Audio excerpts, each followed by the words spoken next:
ನಮಸ್ಕಾರ. ಈ ಒಂದು ವಿಡಿಯೋ ಒಳಗೆ ನಾವು what after P U C science. So P U C science ಆದಮೇಲೆ ಏನು ಮಾಡಬೇಕು ಅಂತಂದು ಹೇಳಿ ನೋಡೋಣ. ಭಾಳಷ್ಟು ಆಪ್ಷನ್ಸ್ ಇದಾವೆ, ಅದ್ರೊಳಗೆ ಒಂದು ಹೇಳಿರ್ತೀನಿ. ಸೊ ಮೊದಲಿಗೆ apply for entrance exams. So ನೀವು ಆಲ್ರೆಡಿ ಅಪ್ಲೈ ಮಾಡಿರ್ತೀನಿ ಅನ್ಕೊಂಡೆ ನಾನು. ಎಂಟ್ರೆನ್ಸ್ ಎಕ್ಸಾಮ್ಸ್ ಬಗ್ಗೆ ನಿಮ್ಗೆ ಗೊತ್ತಿರ್ತದೆ ಯಾವ ಎಕ್ಸಾಮ್ಸ್ ಎದಕ್ಕೆ ಅದಾವೆ ಅಂತಂದೇಳಿ. ಅಂದರೂ ಒಂದು ಸಣ್ಣ ಇನ್ಫಾರ್ಮೇಷನ್. ಮೊದಲೇದಾಗಿ ನೀಟ್ ಎಕ್ಸಾಮ್ ಅಂತಂದು ಬರ್ತೈತಿ. This is only for science students, remember that. So ಮೊದಲೇದಾಗಿ NEET exam national eligibility cum entrance test. So ಇದು ಎದಕ್ಕೆ ಇರ್ತದಪ್ಪ ಅಂತಂದ್ರೆ ಮೆಡಿಕಲ್ ಮತ್ತು ಬಿ ಎಸ್ ಸಿ ನರ್ಸಿಂಗ್ ಪರ್ಪಸೇ ಕನ್ಸಿಡರ್ ಮಾಡ್ತಾರೆ. B S C nursing only score consider ಮಾಡ್ತಾರಲ್ಲಿ. ಆಮೇಲೆ specially it is for medical students. So medical ಯಾರಿಗೆ ಇಂಟ್ರೆಸ್ಟ್ ಇರಲ್ಲ ಅವರು ನೀಟ್ ಎಕ್ಸಾಮನ್ನು ಬರೀಬಹುದು. Next JEE, that is JEE ಅಂತಂದು ಹೇಳ್ತಿರ್ತೇವೆ ನಾವು, ಜಾಯಿಂಟ್ ಎಂಟ್ರೆನ್ಸ್ ಎಕ್ಸಾಮಿನೇಷನ್. ಸೊ ಅದು ಎದ್ರ ಪರ್ಪಸ್ಪ್ಪ ಅಂತಂದ್ರೆ ಇಂಜಿನಿಯರಿಂಗ್ ಪರ್ಪಸ್ ಇರ್ತೈತಿ. Whole and soul engineering purpose ಅದು ಎಕ್ಸಾಮ. ನೆಕ್ಸ್ಟ್ ಯಾವುದಪ್ಪ ಅಂತಂದ್ರೆ KCET. ಅದಕ್ಕೆ ನಿಮ್ಗೆ ಆಲ್ರೆಡಿ ನಿಮ್ಮ ಟೀಚರ್ಸ್ ಹೇಳಿರ್ತಾರೆ ಪಿ ಯು ಸಿ ಒಳಗೂ ಕೂಡ. KCET ಅದ್ರ ಸಂಬಂಧ ಅಂದ್ರೆ ಇಂಜಿನಿಯರಿಂಗ್ ಸಂಬಂಧ. ಇಂಜಿನಿಯರಿಂಗ್ ರ್ಯಾಂಕಿಂಗ್ ಬಂದ್ರಪ್ಪ ಇಂಜಿನಿಯರಿಂಗ್ ನಿಮ್ಗೆ ಕಾಲೇಜ್ ಸಿಗ್ತಾವೆ. ಆಮೇಲೆ BSc ನರ್ಸಿಂಗ್, ಅಗ್ರಿ, ಆಮೇಲೆ ವೆಟರ್ನರಿ. BSc ನರ್ಸಿಂಗ್, ಅಗ್ರಿ ಮತ್ತು ವೆಟರ್ನರಿ ಪರ್ಪಸ್ ಏನಪ್ಪ ಅಂತಂದ್ರೆ KCET ಎಕ್ಸಾಮ್ಸ್ ಇರ್ತಾವೆ. ನೆಕ್ಸ್ಟ್ ನೋಡಿರಿ, ಇನ್ನು AIPMT all India pre medical test. So ಇದು ಒಂದು ಮೆಡಿಕಲ್ ಎಕ್ಸಾಮಿನೇಷನ್. ಮೆಡಿಕಲ್ ಹೋಗೋರು, ಇಚ್ಛೆ ಪಡೋರು ಸ್ಟೂಡೆಂಟ್ಸ್ ಈ ಎಕ್ಸಾಮನ್ನು ಬರಿಬೋದು. ನೆಕ್ಸ್ಟ್ ಇರೋದು ಕಾಮೆಂಟ್ ಕೆ. ಇದು ಎದಕ್ಕಪ್ಪ ಅಂತಂದ್ರೆ ಕಾಮೆಂಟ್ ಕೆನೂ ಇರೋದು ಮೆಡಿಕಲ್ ಮತ್ತು ಇಂಜಿನಿಯರಿಂಗೋಸ್ಕರ. ನೆಕ್ಸ್ಟ್ NATA ಅಂತಂದು ಹೇಳಿ, that is NATA national aptitude test in architecture. This is specially meant for architectural students, those who are interested in architecture designing. They can pursue this particular program or sit for the examination. So be architect ಮಾಡೋರಿಗೆ, architecture ಮಾಡೋರಿಗೆ ಈ ಒಂದು particular exam help ಆಗ್ತೈತಿ. So ಇವೆಷ್ಟು exams ಇದಾವೆ ನೆನ್ಪಿಟ್ಕೋರಿ. ಇವೆಲ್ಲ exams ಕಟ್ಟಿರಪ್ಪ ಅಂದ್ರೆ ನಿಮ್ಮ ಆಯ್ಕೆ ಇರುವಂಥ ಒಂದು ಸೆಕ್ಷನ್ ಕಡೆ ನೀವು ಹೋಗಬಹುದು. ಆಮೇಲೆ ಭಾಳಷ್ಟು ಜನಕ್ಕೆ ಏನಪ್ಪ ಅಂತಂದ್ರೆ ಪಿ ಯು ಸಿ ಆದ ನಂತರನೂ ಕೂಡ ಒಂದಿಷ್ಟು ಬಡ ಹುಡುಗರು ಇರ್ತಾವೆ, ಭಾಳಷ್ಟು ಅಪಾರ್ಚುನಿಟೀಸ್ ಇರ್ತಾವೆ. ನೀವೇನು ಮಾಡ್ತಾರಪ್ಪ ಅಂತಂದ್ರೆ ಜಸ್ಟ್ ಇನ್ನೂ ನಾ ಕಲಿತೇನೆ ಅನ್ಕೊಂಡು ಕೂತ್ರಪ್ಪ ಅಂತಂದ್ರೆ there is no chance. Like chance ಇದಾವೆ, ಭಾಳಷ್ಟು ಜನ ಮೆಡಿಕಲ್ ಮಾಡ್ತಾರೆ, ಇಂಜಿನಿಯರಿಂಗ್ ಮಾಡ್ತಾರೆ. But what after that?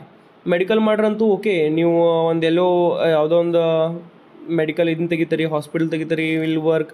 Engineering ಆತಪ್ಪ ಅಂತಂದ್ರೆ once again engineering students are following behind IT sector ಬರ್ತಾರೆ. ಈವನ್ ಮೆಕ್ಯಾನಿಕಲ್ ಇಂಜಿನಿಯರಿಂಗ್ ಮಾಡಿರಿ, ಯಾವುದೋ ಸೆಕ್ಟರ್ CS ಮಾಡ್ರೂ ಅಷ್ಟೇ, ಎಲ್ಲನೂ ಅಷ್ಟೇ. BBA BCA ಮಾಡಿದ ಹುಡುಗರು ಕೂಡ ಈ IT ಫೀಲ್ಡಿಗೆ ಬರತ್ತಾರೆ. ಅಲ್ಲಂತೂ ಕಾಂಪಿಟೇಷನ್ ಜಾಸ್ತಿ ಆಗಿಬಿಟ್ಟೈತಿ. So dear students, one of the best suggestion for you people is competitive exam crack ಮಾಡಿರಪ್ಪ ಅಂತಂದ್ರೆ ಆರಾಮ್ ನೌಕರಿ ಹಿಡ್ಕೊಂಡು ಹೋಗ್ಬಿಡ್ತಾರೆ. PUC ಸೆಕೆಂಡ್ರಿ ಅದ ರೀ, ಟೈಮ್ ವೇಸ್ಟ್ ಮಾಡೋಕೆ ಹೋಗ್ಬೇಡ್ರಿ. ಕುಂತು ಸ್ವಲ್ಪ ಸ್ಟಡಿ ಮಾಡಿರಿ. ಇನ್ನೂ ಕ್ಲಾಸಸ್ ಚಲೋ ಆಗಿರಂಗಿಲ್ಲ, 1-2 ತಿಂಗಳು ನಿಮ್ಗೆ ಕಾಲಿನ ಉಳಿದಿರ್ತೈತಿ. ಆ ಟೈಮ್ದಾಗ ಸ್ವಲ್ಪ ಕುಂತು ಸ್ಟಡಿ ಮಾಡಿರಪ್ಪ ಅಂತಂದ್ರೆ ಡೆಫಿನೆಟ್ಲಿ ವಿಲ್ ಪಾಸ್ ಆದ್ರಪ್ಪ ಅಂತಂದ್ರೆ ಯಾವುದೋ ಒಂದು ಗೌರ್ಮೆಂಟ್ ಜಾಬ್ ಹಿಡ್ಕೊಂಡು ಆರಾಮ್ ಇರ್ತಾರೆ. ತಂದೆ ತಾಯಿ ಖುಷಿಯಾಗಿ ಬಿಡ್ತಾರೆ ನಿಮ್ಮನ್ನು. PUC ಸೆಕೆಂಡ್ರಿ ಮೇಲೆ ಜಾಬ್ ಹಿಡಿದಂದ್ರೆ ಆರ್ಮಿ, ನೇವಿ, ಆಮೇಲೆ ಅದಷ್ಟು ಅಲ್ಲದೆ ಕರ್ನಾಟಕ ಗೌರ್ಮೆಂಟ್ ಎಲ್ಲೋ ಕಡೆನೂ ಭಾಳಷ್ಟು ಕಡೆ ನಿಮ್ಗೆ ಅಪಾರ್ಚುನಿಟಿ ಸಿಗ್ತಾವೆ. Just you have to grab those opportunity. ಆ ಅಪಾರ್ಚುನಿಟಿನ ಗ್ರ್ಯಾಬ್ ಮಾಡ್ಕೊರಿ. ಇಲ್ಲಪ್ಪ ನಾ ಇನ್ನೂ ಕಲಿತೀನಿ, ಇನ್ನೂ ಎಂಜಾಯ್ ಮಾಡ್ತೀನಪ್ಪ ಅಂತಂದ್ರೆ ಡೆಫಿನೆಟ್ಲಿ ನಿಮ್ಮ ಲೈಫನ್ನು ರಿವ್ಯೂನ್ ಮಾಡ್ಕೋಕೆ ಹೋಗ್ಬೇಡ್ರಿ. ಜಾಬ್ ನೀವು ಟ್ರೈ ಮಾಡಿರಿ, ಅಟ್ಲೀಸ್ಟ್ ಟ್ರೈ ಮಾಡಿರಿ. ಸಿಗಲಿಲ್ಲಪ್ಪ ಅಂತಂದ್ರೆ ಡಿಗ್ರೀಸ್ ಮಾಡಿರಿ, ಯಾವುದಾದ್ರು ಇಂಜಿನಿಯರಿಂಗ್ ಅಂತೇಳಿ. ಆದ್ರೆ ಅಟ್ಲೀಸ್ಟ್ ಮಾಡಿ ಸ್ಟೂಡೆಂಟ್ಸ್ ಜಾಬ್ಸಿಗೆ ಅಪ್ಲೈ ಮಾಡಿ ನೀವೇನು ಮಾಡಿರಪ್ಪ ಅಂತಂದ್ರೆ ಕುಂತ ಸ್ಟಡಿ ಮಾಡಿರಿ ಪ್ಲೀಸ್, ದಯಮಾಡಿ. ಸೊ ಅದ್ರೊಳಗೆ ಮೊದಲೇ ಪ್ರಿಫರೆನ್ಸ್ ನೀವು ಎದಕ್ಕೆ ಕೊಡ್ರಿಪ್ಪ ಅಂತಂದ್ರೆ science students, specially NDA national defence academy ಇಲ್ಲಿ ಮಾಡ್ರಂತೂ ನೀವು ಅಗ್ನಿವೀರೇನಿಗೆ ಟ್ರೈ ಮಾಡತ್ತಲ್ಲ, ಅದಕ್ಕಿಂತಲೂ ಬೆಸ್ಟ್ ಇದು NDA ಎಕ್ಸಾಮ್ ಪಾಸ್ ಆದ್ರಪ್ಪ ಅಂತಂದ್ರೆ ಡೈರೆಕ್ಟ್ ನಿಮ್ಗೆ ಆಫೀಸರ್ ಲೆವೆಲ್ ಅದು ಹೋಗ್ತಾರೆ. ವಿಚಾರ ಮಾಡಿರಿ ನಿಮ್ಮ ತಂದೆ ತಾಯಿ ಎಷ್ಟು ಖುಷಿ ಆಗ್ತಾರೆ ಅಂತ ಹೇಳಿ. ಸೊ ಮೈ ಡಿಯರ್ ಸ್ಟೂಡೆಂಟ್ಸ್, ಗಮನ ಇಟ್ಟು ನೋಡಿರಿ. NDA ಎಕ್ಸಾಮ್ಸನ್ನ ಆದಷ್ಟು ನಿಮ್ಗೆ PUC ಒಳಗಿದ್ದಾಗ 2 ಸತಿ ಇರ್ತದೆ ಚಾನ್ಸ. PUC ಮುಗಿದ ನಂತರ may be means in total ಆಗಿ 2 ಸತಿ 18 ವರ್ಷ ಒಳಗನ ನೀವು 2 ಸತಿ ಎಕ್ಸಾಮನ್ನು ಬರಿಬೋದು, ಕಟ್ಟಿ ಪಾಸ್ ಮಾಡ್ಕೊಂಡ್ರಪ್ಪ ಅಂತ ನಿಮ್ಮ ಮುಂದೆ ಯಾರೂ ಇರೋಂಗಿಲ್ಲ. Please do that. ನೆಕ್ಸ್ಟ್ ನೋಡಿರಿ, SSC CHSL exams. So combined higher secondary level ಅಂತಂದು ಇರ್ತೀವಿ. SSC ಎಕ್ಸಾಮ್ಸ್ ಬರ್ತಾವೆ, ಭಾಳಷ್ಟು ಪೋಸ್ಟ್ಸ್ ಇರ್ತಾವೆ ರೀ. SSC ಒಳಗೆ ಬೇರೆ ವಿಧವಾದಂಥ ಪೋಸ್ಟ್ ಇರ್ತಾವೆ, ಅಲ್ಲಿನೂ ಕೂಡ ನೀವು ಟ್ರೈ ಮಾಡ್ಬೋದು. SSC ಇದು ಸೆಂಟ್ರಲ್ ಗೌರ್ಮೆಂಟ್ ಇವೆಲ್ಲ exams. CDS combined defence services, ಇದು ಕೂಡ ಸೆಂಟ್ರಲ್ ಗೌರ್ಮೆಂಟ್ ಜಾಬ್ಸ. ಡಿಫೆನ್ಸ್ ಸರ್ವಿಸಸ್ ಒಳಗೆ ಹೋಗ್ತಾರೆ ನೀವು ಅಂದ್ರೆ ಅದು ಆರ್ಮಿ, ಮಿಲಿಟ್ರಿ, ಇದ್ರೊಳಗೆ ಸ್ಪೆಷಲ್ ಫೋರ್ಸ್ ಇರ್ತಾವೆ, ಅಲ್ಲಿ ಹೋಗ್ಬೋದು ನೀವು. ಆಮೇಲೆ ಪೋಸ್ಟ್ ಆಫೀಸ್ ಎಕ್ಸಾಮ್ಸ್ PUC ಆದ ನಂತರ ಸೆಕೆಂಡ್ರಿ PUC ಮೇಲೆ 10th ಮೇಲೆ ಭಾಳಷ್ಟು ಪೋಸ್ಟ್ ಆಫೀಸ್ ಒಳಗೆ ಎಕ್ಸಾಮ್ಸ್ ಕರೆದಿರ್ತಾರೆ. ಅಪ್ಲೈ ಮಾಡಿರಿ. ನಾ ಹೇಳೋದೇನಪ್ಪ ಅಂತಂದ್ರೆ ಇಷ್ಟೆಲ್ಲ ಎದಕ್ಕೆ ನಿಮ್ಗೆ ಕಾಂಪಿಟೇಟಿವ್ ಎಕ್ಸಾಮ್ ಬಗ್ಗೆ ಹೇಳತ್ತೇನಂದ್ರೆ ಪ್ಲೀಸ್ ಆದಷ್ಟು ಮಟ್ಟಿಗೆ ಈಗ ಗೌರ್ಮೆಂಟ್ ಜಾಬ್ ಇಟ್ಕೊಂಡು ಹೋಗ್ರಿ.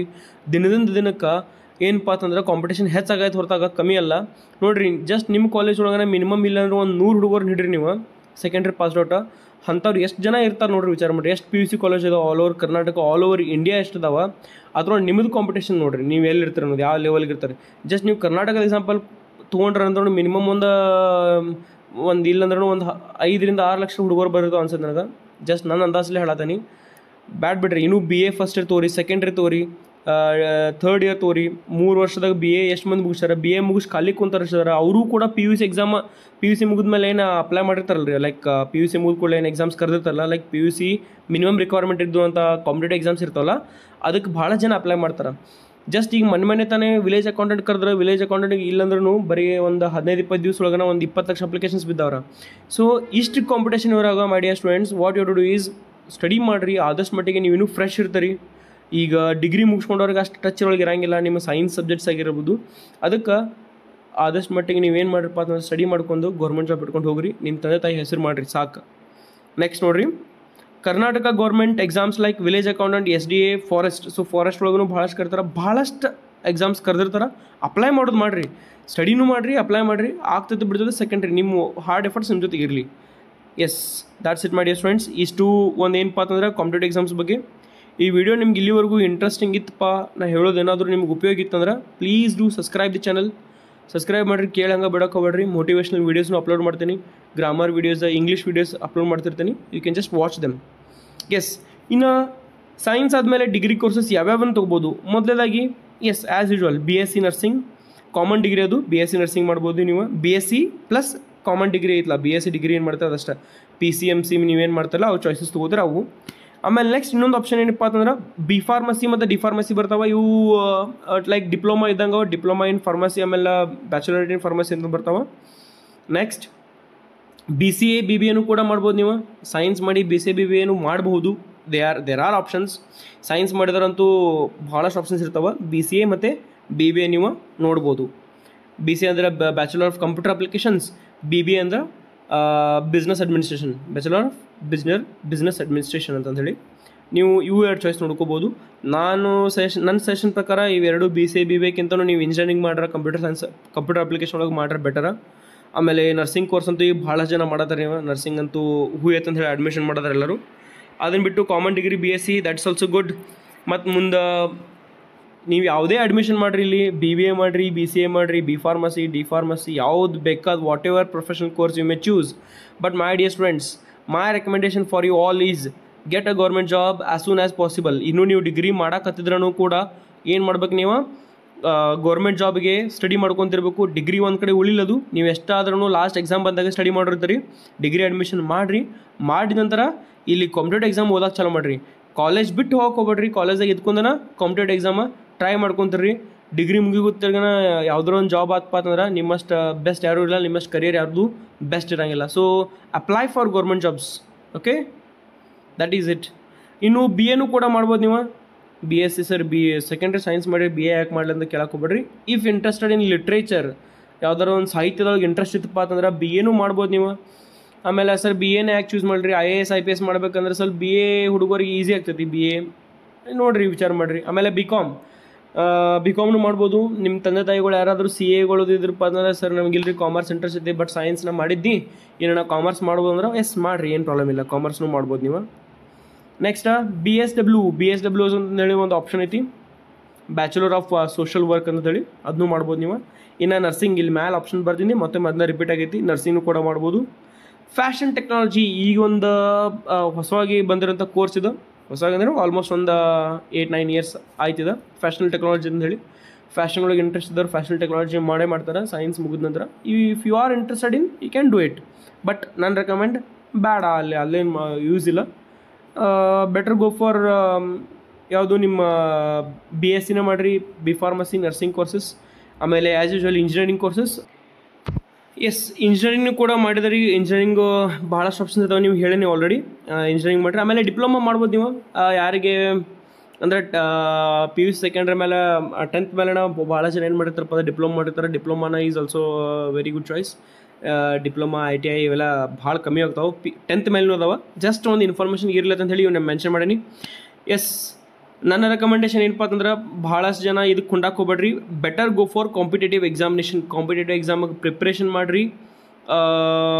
ನೀವು ಕ್ಲಿಕ್ ಆಗಿ ಹೋದ್ರಪ್ಪ ಅಂತಂದ್ರೆ ಜಲ್ದಿ ನೀವು ಹ್ಯಾಪಿ ಇರ್ತೀರಿ. ಲಾಂಗ್ ಟರ್ಮ್ ವಿಚಾರ ಮಾಡಿರಿ. ಈಗಿನ ಹ್ಯಾಪಿನೆಸ್ ಬಗ್ಗೆ ವಿಚಾರ ಮಾಡೋಕೆ ಹೋಗ್ಬೇಡ್ರಿ. ಡಿಗ್ರಿ ಮಾಡ್ತಾನೆ ದೋಸ್ತರೆಲ್ಲ ಮಾಡತ್ತಂದೇಳಿ ನಾನು ಮಾಡ್ತಾನೆ ಹೋಗ್ಬೇಡ್ರಿ. ದೋಸ್ತರು ಯಾರು ಬೇಕಾದ್ರೆ ಏನು ಬೇಕಾದ್ರೆ ಮಾಡಲಿ. ನೀವು ಆದಷ್ಟು ಏನು ಮಾಡ್ರಪ್ಪ ಅಂದ್ರೆ ಹುಂಬರಾಗಬೇಡ್ರಿ, ಹುಂಬಗುತ್ತಿಗೆಲೆ ಇರಬೇಡ್ರಿ. ಏನು ಮಾಡ್ರಂದ್ರೆ ಗೌರ್ಮೆಂಟ್ ಎಕ್ಸಾಮ್ಸಿಗೆ ಅಪ್ಲೈ ಮಾಡಿರಿ. ಗೌರ್ಮೆಂಟ್ ಎಕ್ಸಾಮ್ ಕ್ಲಿಯರ್ ಮಾಡಿರಿ, ಕ್ರ್ಯಾಕ್ ಮಾಡ್ಕೊಂಡು ಹೋಗ್ಬಿಡ್ರಿ. ಸೆಂಟ್ರಲ್ ಗೌರ್ಮೆಂಟ್ರೇ ಆಗಲಿ, ಸ್ಟೇಟ್ ಗೌರ್ಮೆಂಟ್ರೇ ಆಗಲಿ, ಯಾವುದೋ ಒಂದು ಎಕ್ಸಾಮನ್ನು ಕ್ಲಿಯರ್ ಮಾಡ್ಕೊಂಡು ಹೋದ್ರಪ್ಪ ಅಂತಂದ್ರೆ ನಿಮ್ಮ ಮುಂದೆ ಯಾರೂ ಇಲ್ಲ. ನಿಮಗೆ ಈ ಮಾತುಗಳು ಈಗ ತಿಳಿಯಂಗಿಲ್ಲ, ಮುಂದೆ ಯಾವಾಗೂ ಅಂತಂದರೆ ಡಿಗ್ರಿ ಮುಗಿಸಿದಿ ಆಮೇಲೆ ಕಾಂಪಿಟೇಷನ್ ಭಾಳ ಸರ ಹಂಗಾದ ಸರ್ ಹಿಂಗಾತ ಅನ್ಕೋದು ಕುಂಡು ಪಾಲಿಂದ ಈಗ ಕ್ಲಿಯರ್ ಮಾಡ್ಕೊಂಡು ಹೋಗ್ರಿ. ನೌಕರಿ ಇಟ್ಕೊಂಡು ಆರಾಮಿರ್ರಿ please my dear students. Yes, that's it my dear students. ಇದೇ ಇಷ್ಟ ವಿಡಿಯೋ ಒಳಗೆ. ನಿಮ್ಗೆ ಈ ವಿಡಿಯೋ ಇಷ್ಟ ಆಗಿತ್ತಪ್ಪ ಅಂತಂದ್ರೆ please do subscribe the channel, like the video and share with your friends. Subscribe ಮಾಡಿರಿ, ಭಾಳ ಜನ ಮಾಡೋಂಗಿಲ್ಲ. Yes, that's it. See you all in the next video.